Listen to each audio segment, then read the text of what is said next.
हाल और अब mutual fund investors के लिए बहुत ही जरूरी खबर। सेबी ने म्यूचुअल फंड्स को पैसिव ईएलएसएस स्कीम के साथ साथ डेट आधारित ईटीएफ और इंडेक्स फंड लॉन्च करने की इजाजत दे दी है। सेबी ने इस पर एक सर्कुलर बाकायदा जारी किया है। सर्कुलर में और क्या क्या है निवेशकों के लिए और क्या है इसके मायने, हमारे साथ संवाददाता ब्रजेश कुमार है। ब्रजेश, अब टैक्स बचाने का एक नया तरीका निवेशकों के सामने है थ्रू पैसिव ईएलएसएस। जरा बताइए इस सर्कुलर के क्या मायने हैं?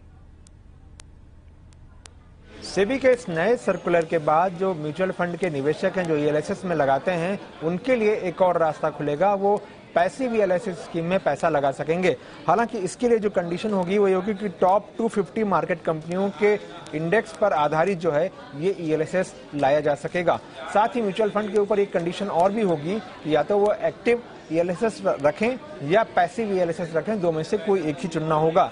इसी तरह से जो म्यूचुअल फंड के जो डेट वाले ईटीएफ हैं या डेट के इंडेक्स फंड हैं, ये लाने का रास्ता भी आसान कर दिया गया है। और इसमें कॉर्पोरेट डेट है, गवर्नमेंट सिक्योरिटीज है, ट्रेजरी बिल हैं, राज्यों के जो लोन होते हैं एसडीएल, ये सारे के सारे या इनके कॉम्बिनेशन में जो है इनको मिला करके ईटीएफ या इंडेक्स फंड लाए जा सकेंगे। हालांकि किसका कितना एक्सपोजर होगा, जैसे किसी एक प्रोडक्ट में जो कॉर्पोरेट बॉन्ड हैं ट्रिपल ए रेटेड हैं या डबल ए रेटेड हैं या सिंगल ए रेटेड हैं, तो उनकी रेटिंग के आधार पर एक एक्सपोजर भी फिक्स होगा, ताकि जो निवेशक हैं उनके लिए कहीं ज्यादा रिस्क ना बन जाए।